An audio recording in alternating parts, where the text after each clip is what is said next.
Yeah. Best dance routine ever. Right there.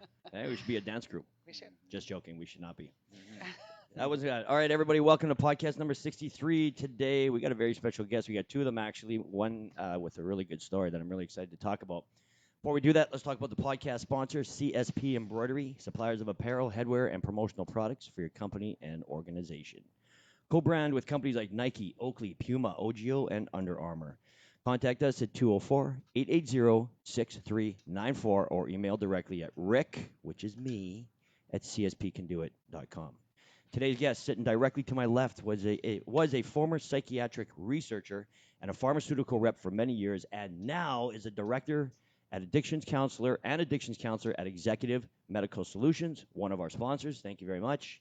This mother of four, 2 humans, 2 cats, recently came out of indoor soccer retirement, and her favorite place in the world is anywhere in the Canadian Shield, which you're going to be going to pretty soon, right? Yes. You got it. That's right. Her favorite food is movie popcorn, followed closely by any kind of candy. Everybody, let's welcome Jennith Guertin. And right beside her, that was the applause in case you're going to get one too. Her guest is currently a student at Booth University College. She wears many hats at her job, like a residential care worker, case manager, and a group facilitator at the Tamarack Recovery Center. She loves horses, turtles, and hedgehogs, and interesting, one day would like to have all three so they can be best friends. You know what? You got to start a YouTube channel if that ever happens, because that's always option. Yeah. She self-taught herself how to crochet by watching different YouTube videos, and is currently working on a recovery blanket. And one of her passions is to collect vinyl LP records. Everybody, let's welcome Emma Peck. All right, ladies. First time I've ever had 2 guests, right? Nope. We've had Oh. the guy from the jails. His girlfriend. Oh, yes. Yes, of course. So we're going to talk about your journey. I think we should probably just kind of throw a little context into everything. So you've been battling through alcoholism, cocaine addiction, Correct. and now a food addiction. Correct. And you've also dabbled in ecstasy and Correct. marijuana, right? Correct. So you've pretty much done it all. I've done it all. Just like all of us that have ever had to deal with it. So that's good. All right, so can we start off with your story? Let's just say when did you start, and what was the first thing that you started with? I started with ecstasy when I was 14, 15. Mm-hmm. I was also trying alcohol and marijuana. Okay. Before then, though, I was always liked to eat. I've always loved food. So that was always a thing, but I think I've just normalized it and thinking it's everywhere, everyone does it. Mm-hmm. So let me ask you this. Did you find that cocaine helped you not eat? yes. Yeah. I loved it. It's kind of a bad incentive, isn't it? Because it's actually, you go on that cocaine diet, and it's better than working out sometimes. And I think that's many years ago, I felt the best. Yeah. Like I was bike riding and I was doing cocaine and I felt great. Yeah. But now I know that's unhealthy. Mm-hmm. But yeah, so I started with ecstasy and I was religious with it. I would do it every day. So you functioned at school while you were high on ecstasy? Yeah. Really? Yeah. Oh. Yeah, people would follow me around in the corridors thinking that I had it. And I was like, I just do it. Like I don't. But So a lot of people did it in high school? Yeah, I would say so. Really? Yeah. Huh. Yeah, it was actually, well, there's always just that small group, and I think, Okay. and that's something that I never learned too, that people can like really pinpoint it. Yeah. And I'm just like, oh, they're just really happy. Like, I'm so naive. But with alcohol too, I would do it like every day of the week. I had somewhere to go. I had the pub, and every night was a different night. Mm-hmm. So you were just young and wild, and you just wanted to party all the time? I did. Okay, so no big deal, yeah? I did. And even my mothers have said, like, either my mom has said I've always been that wild child. I've always lived extreme. I've liked adventure. I like different, and I think that was a way for me to express myself. And I've always been different with my friends, and so I looked elsewhere and I found people on the other side of the south side, and Maples, North End, and I just felt accepted. So I got a lot of my drugs from those people. Mm-hmm. And that ran until I was 16, 17. So a couple questions for you. Mhm. Do you think that the ecstasy, the drinking, and the weed, is it true that they're a gateway? What do you think is the gateway drug that people like to talk about? That's a good question. I think trauma is the gateway drug. Yeah, I would agree. Okay. Yeah. So I'm going in a whole different way, but I don't think I think if you're prone to start using drugs and regularly, it's because you're trying to numb something out and go around something rather than through it. So I say trauma is the gateway drug. I'm not sure it matters what you start with. What do you think? Do you think you could do it recreationally? Now? Just not you, but I'm just saying generally in general. speaking. Yeah. Can somebody just do a little bit of cocaine? I Can think somebody so. Well, do a little bit of ecstasy? You know. I think so. Yeah. But I think there's that chance of, and that's what happened with me is like you want something, okay, that high doesn't get you anywhere now, and then you're going to try something else and else and else, and then you're going to get hooked. And did you notice that when you were cocaine specifically, just because I have experience with it, did you notice that when you did it, it was great? You're dancing, you're active, you're killing it, you're doing all kinds of stuff, and then eventually it takes you to a place where you're like hiding in a closet and you don't want to see the sun anymore and you don't want to be social anymore. Did you experience that? Very, very much so. Me too. It's funny how that transition goes. So to go recreationally, great, but as soon as it gets to a certain point, that hook, it sucks. It's the worst, you know. I was living in my parents' basement. My dad called me a gremlin because I didn't want to be around anyone. I didn't socialize with anyone. I was alone. Yeah. So when you're in the basement, were you just doing drugs the entire time? Yeah. And it was just cocaine? Yeah. Well, it was anything I could put on my nose. Okay. Yeah. It got. Yeah. It's crazy how it takes you like that, hey? It basically kills your whole life. Just keeps you hidden in a basement. And how did you pay for that? I'm the government. Okay. Yeah, I was on work.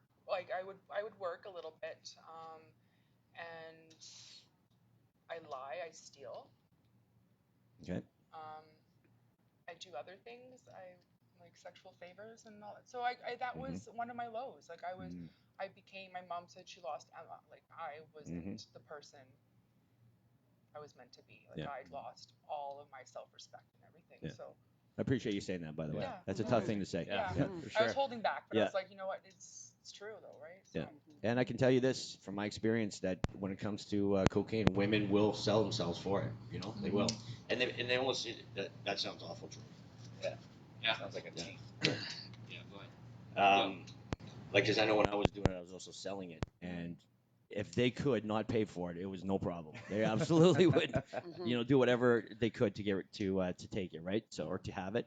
So I see that as well as I don't even know if it's necessarily a problem, but did you ever date your dealer? No. Oh no. No. Oh, okay. No. Okay, so let's keep moving. Yeah. So you're in your teens. You're doing the meth, the booze. You got yourself into a little cocaine. I did, right? Yeah. Okay, and then off camera, you're telling me after that you kind of got your shit together. You started traveling a little bit, maybe to Africa. I did. Yeah. Okay. So the one reason I got off ecstasy was I got into a deep depression, and I didn't see a way out. I thought the only way out was to end my life, and I tried to commit suicide. Woke up the next morning, oh shit, didn't work. So I reached out for help, and I was able to get some help. So can you explain that? You reached out to who and what kind of help? My mom. I remember waking up that day, and she was getting ready to go to work, and I had school, and I said I can't do this today. And her first reaction, you're pregnant, and I said no, and so I was like opposite, like this is like thinking maybe that was the best thing I should have said, but no. So then we went to like shrinks and medication, and that's when I finally realized like I had a depression, and how wonderful my mom is. I was able to do school at home for a bit. Okay. And yeah, so that was my help, and I was able to find healthier dopamine, and so I was playing soccer and indulged in school, and I've always wanted to travel. So after high school, I found this girl, and we went to Africa together, and I found my purpose again. Yeah. So let's backtrack for a sec. So would you say that physical fitness was one of the things that got you, and you were clean at this point? Yes. Yes. Okay. So you got your help. You're playing soccer. You're doing a little bit of traveling. So then you're in Africa. Go ahead and tell us what you were doing out there. I was drinking lots in Africa, and I was also dabbling in marijuana because, again, I think I've normalized it, that people do it. But I was volunteering at a girls' orphanage and at a preschool. So that was your intention of going to Africa, was to volunteer? Mm-hmm. Okay. And I was. Okay. But on like the weekends, I'd go out and drink and. Yep. Right. But I felt happy. I felt like this is where I'm supposed to be. Like, going for long walks. I love hiking, biking. I just felt, again, like a purpose. So when I came home, I started going back into school. How long were you in Africa for? The first time I was there for 4 months, and then I went back the following year for 6 months. Okay. And so when I came home the second time, I went to U of W thinking I wanted to do psychology, sociology, and I was really into that. And I moved out to my parents' house. I was 21 now. And now I'm dabbling again into the cocaine. Mm-hmm. So what sucks you back in? You've done all this work. You've done your recovery. You got clean. You traveled. You're mountain biking. You found your purpose. What sucked you back into the drug life again? I think it's that I've worked really hard, and it's just that treat that I'm allowed to treat myself. I deserve this. It's only going to be a night. Okay. And I think in that early on, I was able to do it once every couple months, right. And I was able to shut it off. Yeah. But I was always drinking heavily. Like I would say I'm a binge drinker. Okay. And I was smoking a lot of weed. Like it would be a daily thing as well. Mm-hmm. So that happened probably till I was 24, 23, and I met my first serious boyfriend, and he's an alcoholic. I don't know if he is anymore, but did you guys meet through heavy drinking? Was that sort of the beginning of your relationship? No, I met him through a boyfriend I was dating at the time, and he had come over, and we were smoking weed, and I don't even know how there was that connection, and okay. So, but he would I just thought it was normal too. Like I think it's what society has made us, like, drinking is okay. Mm-hmm. But can I just make a comment on that? Of course. Society making drinking okay. This is actually one of the things that I like to make posts that get a lot of traction and a lot of controversy. Here we go. One of the things that I posted a while ago when Corona first started was because they wanted to keep LCs open, right? Mm-hmm. And when I did that, the internet blew up. Mm-hmm. Like, who do you think you are? And I just thought to myself, if you kind of look at almost everybody's problem when it comes to, say, drug addiction or whatever, it usually stems from alcohol for the most part. I feel like that's probably the 90%, right? And yet, for some reason, why do you think we as society celebrate alcohol for everything? For a Friday, for a Saturday, for birthday, anniversary, for your whatever. Let's go for drinks. Yeah. Have you ever gone on a date and not just went for drinks? Like, I mean, who does that? How has it been so ingrained? I feel like alcohol literally is the worst thing you can put in your body, but we force it in there. Even our parents are like, have a shot when you're 13. You know what I mean? Yeah. I don't know. I wish, nobody agrees with me on this for the most part. A very small percentage of people do, but I wish people would really reconsider alcohol. You watch, I agree with you see people, they're celebrating, right? So one of the things out of COVID is when they opened up lounges outdoors, and you see everybody, what's the first thing they're doing? They're all drinking, and they're sitting around kind of like weird COVID. Then all of a sudden, rah, rah, rah, and then they just keep doing it. I have friends that were from my party world, and it's like they were pretty chill for a while, and then things opened up, and they just went bananas again. And so the only time they're smiling on their social media feeds is when they're drinking. And so it's like, well, is that the solution? Because you have a problem and now you're just masking it again. Mm-hmm. And you're right. We totally say, oh, it's okay. Just have a glass of wine, have one drink. Who's drinking with me? Yeah. And, I'm not around that anymore, but I remember being around it, and I was probably the worst influence. I'm like, oh, what do you mean you're not drinking? You're in my house. Yeah, exactly. But we all were, right? Yeah. And but then, looking back at it, if somebody didn't want to drink, just don't drink. That's probably the best thing for you, right? Mm-hmm. And what we've done and what I've personally done, and this is why when you look at here, like this is like a nightclub, right? So we named it the club because we would get lineups, right? Now we're back to lineups again. We're always talking, oh yeah, we're gonna backdoor VIP gold you, right? We're gonna give you that silver card, and so my mission with Fit Club was to like, I partied lots. Like when I was 28 to 31, I was like hardcore. My house was the spot, right? And I said, how can I bring that same feeling and emotion? Because that's what happens, is that it creates happiness for us, right? I never drank and partied because I was sad. I didn't have a bad upbringing. I love it because I'm like, if this is good, more's better, right? That's how my eyes light up, right? And so it's like, so what I wanted to do is like, man, why are you in the bars? You get VIP access wherever you go. You don't pay for drinks. You get all the women. You have all the fun. Why can't you bring that to 9 to 5? And I said, I can do that. It took me a year to get out of every single person messaging me, where's the party at? It took me a year for that, right? And then now it's, I don't hear from them, but I mean, look at how busy we are now. So it's like, this is what I wanted to do, and I can do this for the rest of my life. I can't do that and feel good. Not for the rest of your life. Yeah. It's unsustainable. It's too hard on the body. It is. You know what I mean? Drinking or any kind of drugs. Life, you really don't fix anything. You don't really grow when you're in a constant state of dizziness. Yeah. Right. Yeah. When you're drugged up, regardless of what it is, you're never working at a high level. You're working at just enough to survive level. So you're not moving forward. You're just moving along, right? Okay. So let's get back to your story. Well, I like what you just said about just living at that high level. It felt now I'm getting into my 25 now, and this is when I really dabbled in, and I was stuck. I was now just living. I was just existing in life. I had nothing else to do. I was just kind of this pawn, right? And so it was traumatic. For me, it was traumatic experience after another, and it was bad men. I got pregnant a few times, decided I would abort because I wanted to finish my education. I wanted to travel. And also I didn't want to bring a child in when I was so sick, because I've worked in the system a lot, even if it's just support work, and I've seen just children slipping through the cracks, and I just didn't want that. And one day I was working for this lady for respite, and she just one day she's like, oh, hey, you do cocaine? I said, yeah. And it's funny how you kind of just know people do after you do it the first time. Like I remember I had, just like him, so I used to have a nightclub, and everybody partied at my house after 7 days a week. It was insane.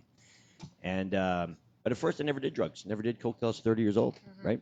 And then after that, having a party at my place, and everybody's kind of like this. And I had tried it once before that, and I could almost sense like, everybody wants to do blow here, but nobody wants to say anything. And I remember, you probably have this situation, and I remember saying, you got anything? And they're like, no, but if you get some, I'll totally get some.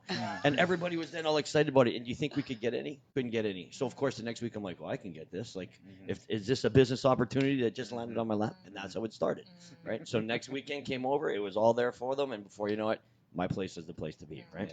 So that's sort of always the transition. I mean, I never sought out to be a drug dealer, but that's just kind of how it is, Very much so. Yeah. So so it ended up being like one night turned into 5 days, turned into 7 days, and no sleep. And somehow I was still managing to work and maybe do a little bit of school, not going to class, but doing it behind and still handing in papers and such. But it was masking. I was sad, I was depressed, and it gave me that oomph that I needed to get through. The oomph meaning this is the motivation to get out of this? Yeah. Okay. Yeah, and it made me, but then it got to the point where I couldn't do it. I had to wake up and do it right away. Like it was my food. Yeah. And were you able to eat? Would you go on a 5-day bender and eat it all, or would you just starve through it? I couldn't eat when I was on it. I love biking. Okay. I rode bike, and for some reason I was able to bike. Like I would do 60K, and but like I would do it before I got it. How unsafe is that? It's so unsafe. And I'm riding on the highways like this ain't. Oh really? Yeah, like oh. So, but I felt but I felt good, and that's why, because I felt fit, I felt skinny, and now I look back, I'm like, oh, that's horrible. It's horrible. Yeah. But that's all I wanted to do was get high and ride my bike. Yeah. Because I felt free, I guess, but I was leaving all my sadness, my trauma behind. And it just got worse and worse and worse. And it got to the point where I was stealing. I was then again selling myself. And I had disconnected from my family, my friends, everyone. Yeah. And then. So this is that lady that you were working or hanging out with, the respite lady. And then did you leave her? Like, did you leave the friendship? I did. Okay. Maybe 3 years into it. You guys partied together for 3 years like that? Okay. And because I was heavily into, I would say 5 years, and it was one day we wanted to go fishing. I have no idea where she took me to this day. I have no idea where we were. It was past Voyager, and middle of the night we were gonna go camping, and she found this like cabin. You'd pay $5 to camp there. It was a wild night. Back of the SUV, full of booze, meatballs everywhere, and I know I needed to get out. And I was always told that we were in a relationship, her and I. It may not have been intimate, but we were. And she always, I think, there was a jealousy part of it, that because I was talking to men, and she got mad at me one day and she left me there, and I had 1% on my cell phone. She left you out in the woods? Yeah. Oh, really? I peed myself. Like, I was so scared, and I remember dropping a pin and being like to whoever, I'm like, pick me up. And she thankfully came back. And I was like, hey, I couldn't drive, but I was like, I need to get myself out. Yeah. And so I got in the front seat and we started driving, and then that's when shit hit the fan. She was pouring wine on me. She took my glasses off, threw them out of the car. And that's when I realized, like, yeah, this person needs to go. But it was just the person. It wasn't the drugs and the alcohol. That's not what was making it. It was just this person's mean. Yeah. And yeah, so I just went on. No, I went on my own. I can do this on my own. And I think that's when the isolation started, that I didn't need anyone. And I started doing it in my apartment. It just got worse and worse and worse. So when did we start changing? Or when did you start changing? When you said you've been clean for? Yeah. So I'll be 18 months clean August 20th. Awesome. Congratulations. Thank you. It makes me get teary-eyed because it should. That's a big deal. 18 months is a long time. It is. Yeah. So it was February 20th, and I think that was another low. I don't remember it. My mother says though. So I must have had a wild night in my basement, driving around, and I remember her coming in, and she was livid. Because now I also too was just stealing money out of her purse and wherever I could find it. And it was minus 40 out, and I remember her ripping the blankets off, and I lived in my car. I said, get out. And she too thinking that me coming back home was going to help everything, which it didn't. I just isolated more, right? And then that disrespect that I was using now in their house. But then, remember, she fought a lot, and she was able to get me into Main Street Detox. And so I went there February 19th or 20th, I can't exactly know, but so I was there for 14 days. And in the beginning, truthfully, I thought I was just on holiday. Like, I was like, I can do 14 days and go right back at it. And we say in AA, you find like your higher power or spiritual awakening. And I honestly did. Like, it was no longer I'm doing this for anyone else. It was one day I woke up and I said, this is for me. Yeah. And it just changed. It changed. And that was it? That was it. Okay. But then it was constant treatment. I went from detox to AFM for 28 days, and then I went to Tamarack for 2 months, and I kept connected. I went through the mentorship program. I went to sober living after, and then they reached out, and now I work there. Like, I had to stay in that community. Yeah. It's just like fitness. Once you're part of the community, then you start living the life, and you're surrounded by the right people, and then all of a sudden the things that you're used to doing don't make sense anymore. Yeah. Now it's this. Now it's not drinking. Now it's going for walks all the time. Now it's drinking water. You know what I mean? That community is very important. So it's good that you stuck it out. Yeah. So can we scale back a little bit? Let's go back to when you were. Why am I tinging, Jerome? Here we go. When you went back to being in your teens and you're in your basement, Now, you must have had very patient parents, because to deal with a kid that doesn't want to go out, that doesn't want to show their face, that doesn't want to come up and eat, and, people aren't stupid, you know what I mean? Like, they have an idea of what's going on down there. Maybe they don't know it to the full extent. So what do you think, what was a couple things that your parents could have done to maybe help you to get out of that situation? She should have let me go. Like, just kick you out? Yeah, from day one. And I've been at different programs before, and it's so hard. And I'm not a parent, but I can, because that's all you want to do is help your child, right? But that would have been the best thing for me. That's not bad advice. I'm glad you said that, because I'm a hard firm believer line. there in that as well. Like when you do an intervention or you watch them on TV and basically say you either do this now or you're cut off completely, it has to be that. You can't mother your way out of this. No. You really can't. You can help, and then when you try to help and you give everything that you can, it then becomes enabling. And once you get to that point of enabling with people, you've already lost the battle, and it's becoming a you problem to a we problem to a me problem, and that's kind of how it transfers, right? Yeah. And being an addict, like I'm queen of manipulation. So you're going to enable me? Well, I'm just going to keep going, right? Yeah. And yeah, it brings tears to my eyes, but it's like, yeah, that would have been. I love your honesty. I'm glad you're on this podcast. Thank you. Yeah, I really like hearing this. I appreciate that. It's good to hear. I think everybody should hear that, right? So like, too. There's probably a lot of things that we're tolerating, and really gets to the point, it's like, I'm trying to help you here, man, but you're not getting any better. Yeah.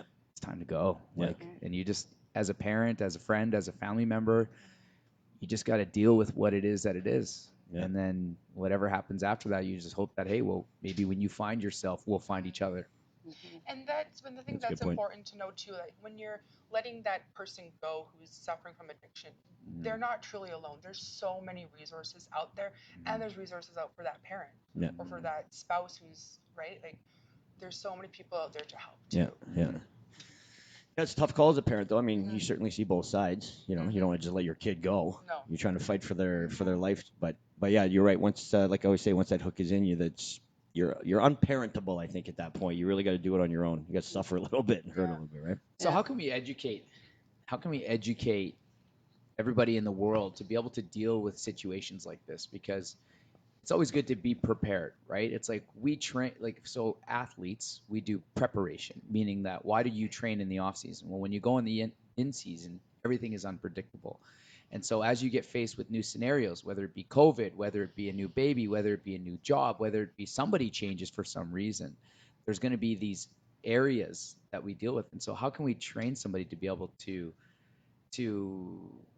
really learn patience to deal with these things, but also like the right direction? Because a lot of us in the things that we do, we're just guessing. You talking about the addicts or the people who are looking out for the addicts? Yeah, the people that are looking out for the addicts. Right. Like the addicts, they're in their mix, right? Like the hook is in them, right? And so there's not, you know what the pattern is of what they do. They're pretty predictable, right? Now, what about the people around them? Like, how can we educate them to deal with addicts? Like, kick them out is one thing, but what else? Well, I think the one thing that you have to remember is that accept the fact that you can't do it alone. Just like an addict can't get well alone, a parent or a loved one of an addict can't get well alone either. You don't have the answers. We all need support and help. And I mean, instantly Al-Anon just comes to mind for me.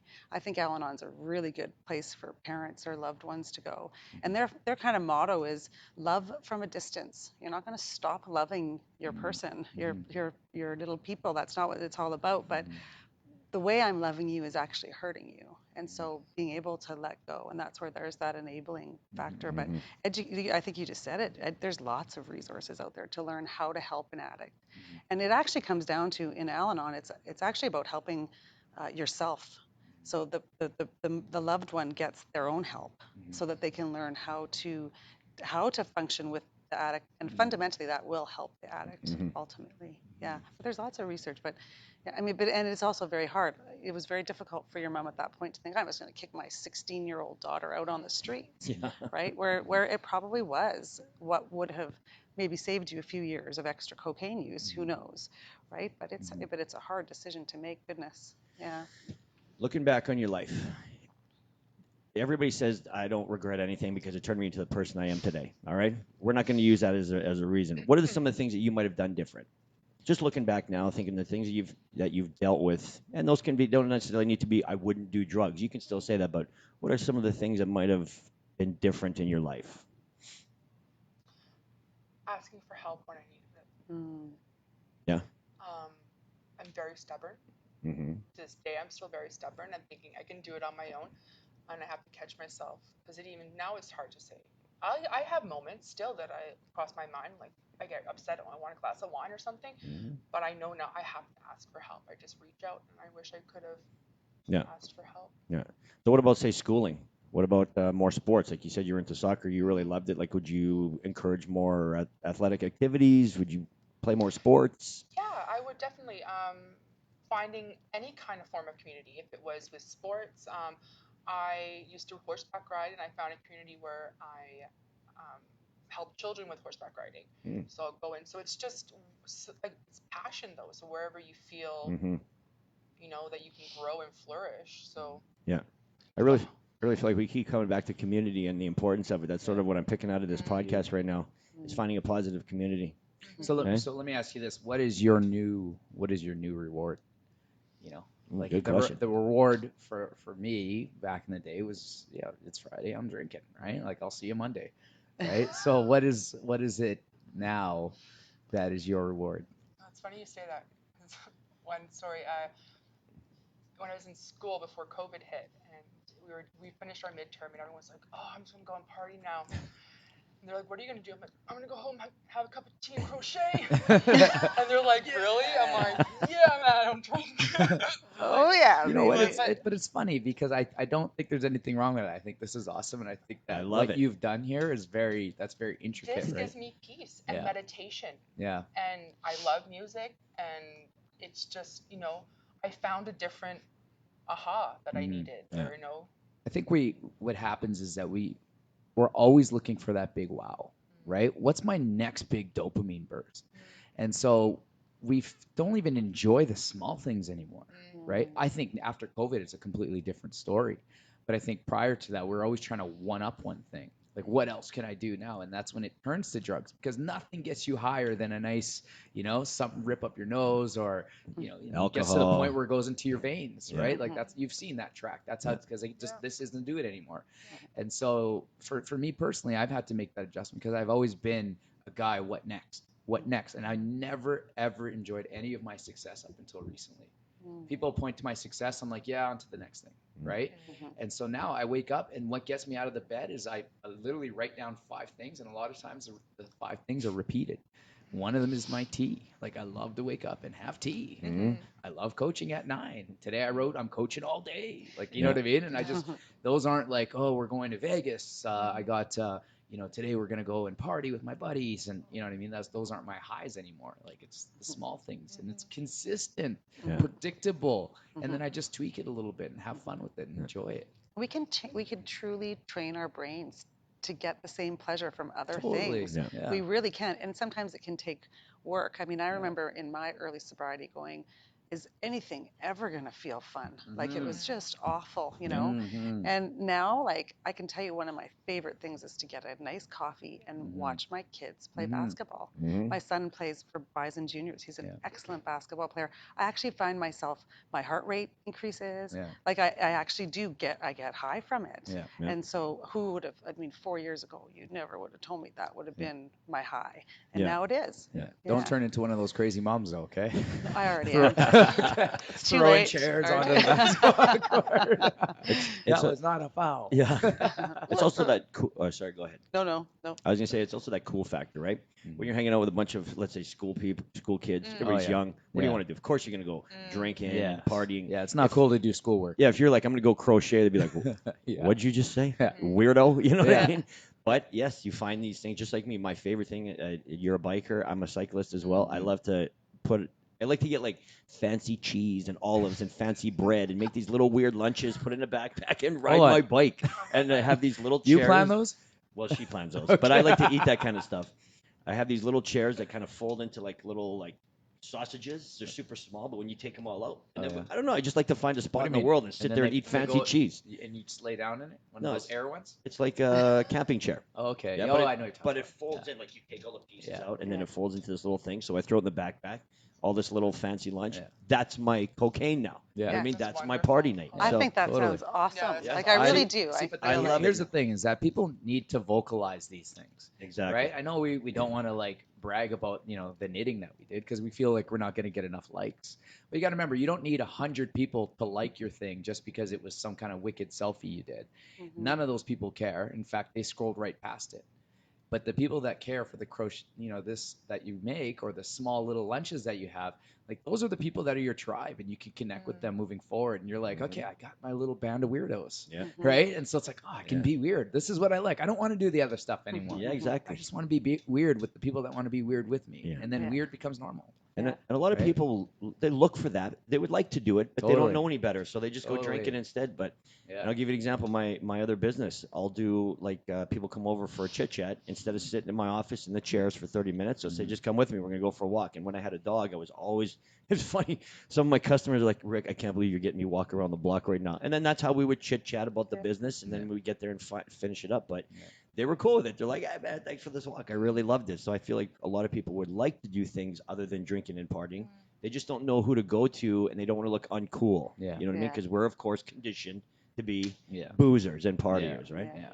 Totally. It makes me think too, just about that they say the opposite of addiction is connection. Mm-hmm. And it's really what we're talking about, whether you connect over crocheting or connect over bike riding. It is about connecting with others and feeling like we fit in and that we're part of. It's a big piece of of what makes human beings feel good about themselves.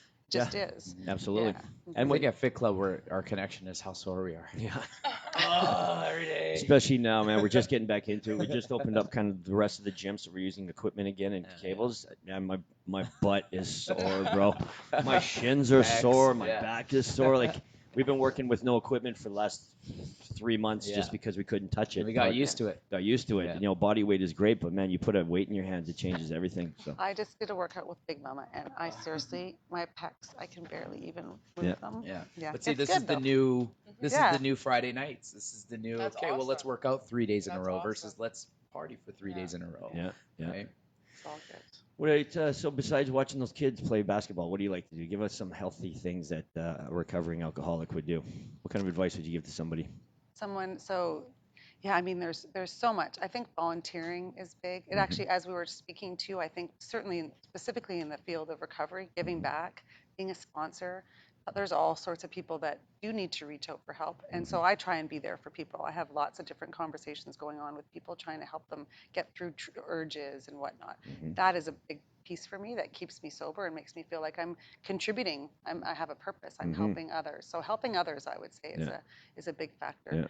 Yeah. COVID's been interesting for me, actually. It's allowed me to, Oh, yeah? I love exercising now. Wasn't always my favorite thing. Being able to, I've spent lots of time with my kids, with a teenager who otherwise would not have been spending all this time with me. So that's been a lovely piece of my life recently. I'm renting cottages but again, for me, sitting on a dock with a cup of tea and reading a good book it's just for me, that's heaven. Yeah. So, and it takes time. I think for people that are suffering from addiction, I understand that feeling of you cannot fathom a life without substances. It's just hard to imagine, but it just gets easier and easier. And the little things like we're talking about do become better. But I think volunteering is a big one. What other things I think staying in the field has been something that's helped both Emma and I is, becoming counselors, being able to just give back in that way is huge. Kind of like, what you guys help people all the time, right? In their fitness goals. I think it's the same thing. Makes you feel good about yourself and makes you. Hold you accountable too, because you can't go back now. You're going to be preaching to people to stay clean. You better not be drunk. You know what I mean? Like, yeah. Oh yeah. We're. If I'm going to be telling people to stay fit, I ain't getting fat again. That's for sure. Yeah. So it's a good way to stay accountable. I think in the reps too. So like working with people all the time and everybody's got their own unique scenario, right? You come in the gym here, when I'm coaching a virtual, it's easy because it's just me pushing me, right?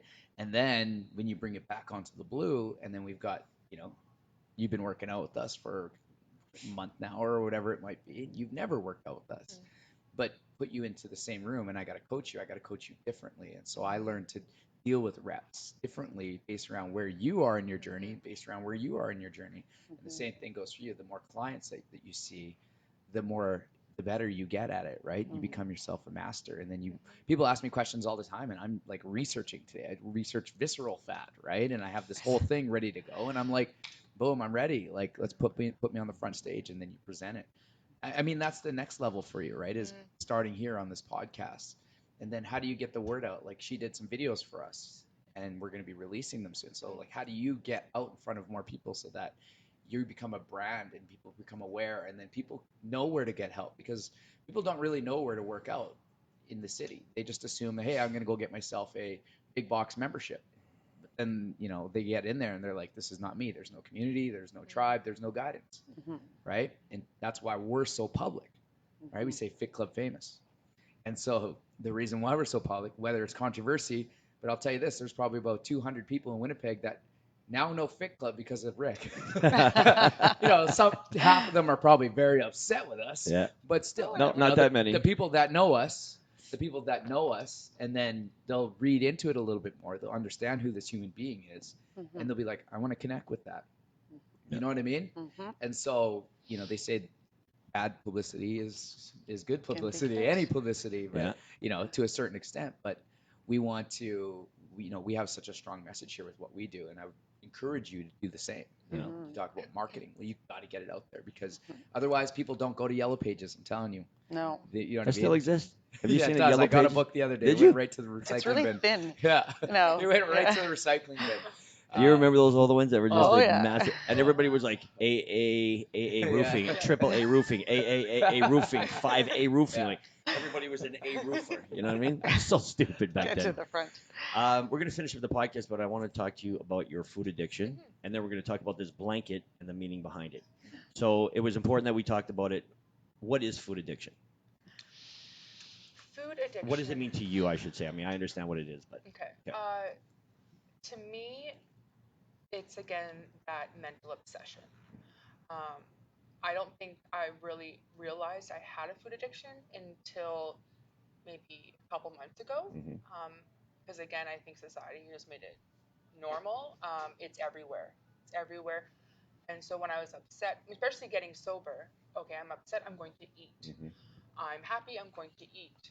I'm going to go out and celebrate, going to go out for dinner. So I've always struggled when I was doing my steps too for my drugs and alcohol. I've never had self-confidence. I've always struggled with it. It's really hard for me to look myself in the mirror, to tell myself I'm beautiful. Like, I know I am in my mind, like my insides, but on the outside, I've always really struggled with it. And so my sponsor reached out to me, and she's working on herself. She says it's the next step to recovery. So through FA, Food Addicts Anonymous, and we follow the AA 12 steps. We do how it works, the 12 traditions, 12 steps, and there's meetings we do on Zoom, but there's a food guide, and so my sponsor provides me with a food guide, and I just tell her every morning what I'm going to eat, and so I have it planned out. So I knew what I was going to eat this morning, what I'm going to have for lunch, and what I'm going to have for dinner. And I don't have to be like, because I was like at that. I'd come home from work like, I don't know what I'm going to eat. Well, I'm too tired. I'm going to have McDonald's. Pizza. Yeah, exactly, right? And so now I have it prepped. And the other day I went shopping, and I don't know what the word is. I used Empowered to go into my fridge and to see fruits and vegetables. And that's it. Yeah. And I had some protein. Yeah. But I was like, it's only been 5 days for me, but I feel, telling Jennith, I was like, I just feel my guts feel healthier. Yeah, it all starts with the gut health. It does. Yeah. And I feel like, I like to say I'm a morning person, but I'm getting better at it. Yeah. So it's a life change, but I'm like, if this helped me get off drugs and alcohol, I'm going to give it a try. I can tell you, eating well is a life skill. Cooking is a life skill that unfortunately we just dismiss so quickly, and I feel like it's probably the most important thing is to know how to properly put nutrition into your body. Shopping for food, how to do it, meal prepping, understanding basic macros, like, how much protein, how many vegetables that you sort of need. So good on you for learning that. And the more that you learn, I promise the easier it's going to become. You'll start to really understand how that's working into your body. Yeah, for sure. Yeah. Anyways, let's talk about this blanket, and then we'll wrap it up. What are you crocheting here, Emma? I am crocheting a blanket. What kind of blanket is it? It's touch it? Yes, you can touch it. My grandma used to make these. Yeah. There's a name for this, right? It's like an Afghan blanket, I guess. But it's my recovery blanket. The recovery blanket, okay. Yes. It's got a little weight to it. It's nice. It does. So how long have you been doing this? How long is this one? Since I started my recovery. So 18 months? 18 months. Wow. And it's usually a winter project. Okay. But I have it like right by my couch. And I actually used to bring it to work when I used to do overnights. Okay. It just keeps my brain sane. Yeah, no, it's awesome. So a recovery blanket represents what? Like, so when you finish it, this is like I'm recovered, or this is just something that you do to. I don't think you're not. You can't always say that you're recovered. Sure. Because I could be tomorrow. I could go out, right? I think it represents all the hard work that I put into this and into my life to stay clean and sober. Gotcha. Okay. And the warmth it gives me. Nice. Nice. That's good. So Rick, I had 3 questions or a question for her. Sure. Before we No went problem. live. Go ahead. Let's hear it. So the thing about when people have trauma or when they're big partiers and stuff, we always have the memories of all the bad things that happen to us. Yeah. So I'd like us to reflect on what are 3 things in our life that we've done good, and getting sober can't be one of them. There's a negative attachment to it. So what is 3 things that you've done in your life that you would be proud of? Can I say the friends that I've picked? Because I've had these friends, my group of friends, since I was in elementary school. I'm going to start tearing up. They have stood by my side, and these are the good, healthy friends. Mm-hmm. And they have stood by my side, and I made my amends with them, and they knew, they're like, that was not you, Emma. Mm-hmm. So, and they still got my back. So you had kind of falling out with them, and then you through the process you had to go back and amend. Because I used to take money from them too. My car's broken down. Can I have $100? It wasn't broken down. Yeah. Okay. So I'm very happy with, proud of being able to maintain healthy, positive relationships. Yeah, it's a big piece. Yeah. I'm proud of myself for being able to pick up again. I was in and out of school for so long. I decided to go back to school. I finished my social work degree, and to be able to just pull my socks up. And I was very open with school too, telling them about my mental health, and but just kind of being like, no shame. I'm walking through those doors again, and here I am. Mm-hmm. So I think just having that resilience, I would say. And third, I don't know. Hard to reflect on the good. It really is. It really is. You did a good job. I force myself every morning to do it, and I always get stuck at 4. You know what I mean? I like that. I think I'm going to do that tomorrow morning. I do like that. 5. You got to go 5. 5. 3 is easy. 5 is hard. You have a different list every day, or no, you just have an ongoing like I said, list? it's repeating. So like the first one is tea, like my tea. The second one is coaching. That's like something that I look forward to every day. And the third one usually is the 2:15 coaching. Now I'm coaching all night. So I just write out just one small thing, and it's super simple. And it's just I have to start my brain off. I write out my 3 goals, and then I write out my 5 things that I'm looking forward to that day. Not what I did yesterday, but what I look forward to today, and I can't do anything else until I get that done. And then so it sets me in a positive mind frame. And I'm like, all right, let's go. Then I get to my to-do list. What was that original question? The 3 things that you're 3 things that you'd be most proud of. Proud of. And that's open. That could be from when you're 2 years old, learning to walk. You know what I mean? So I want, this is a tough question. Yeah. So now you got to find that 3rd thing. Oh, so I know it now. Okay.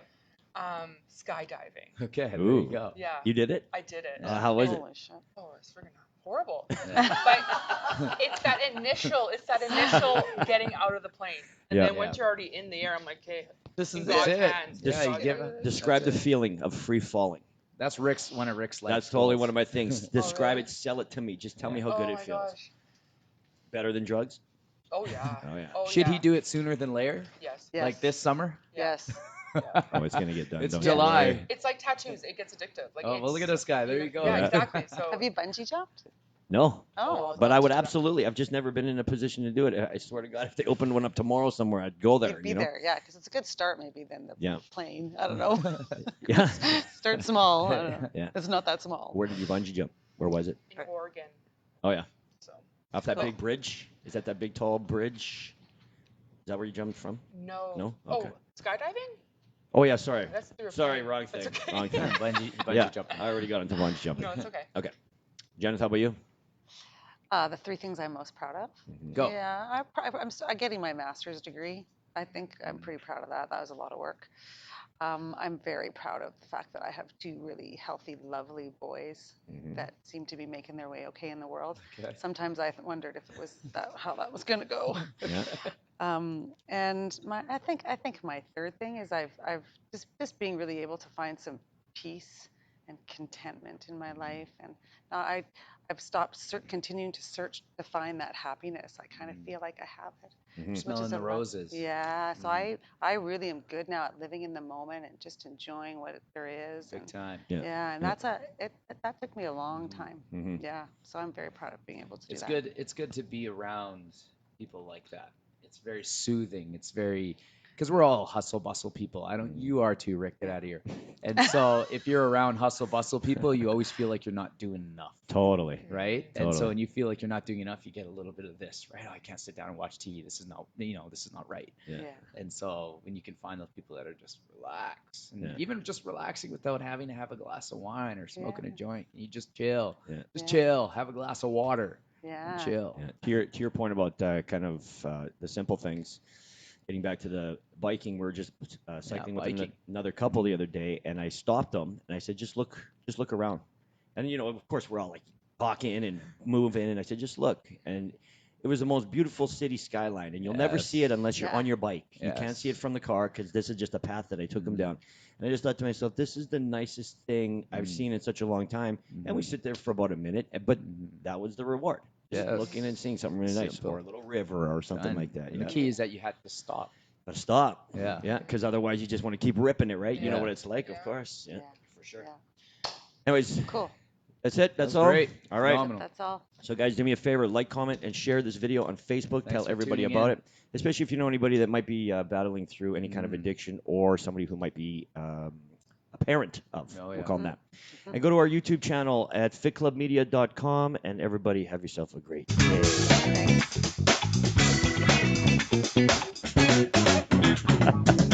Yeah.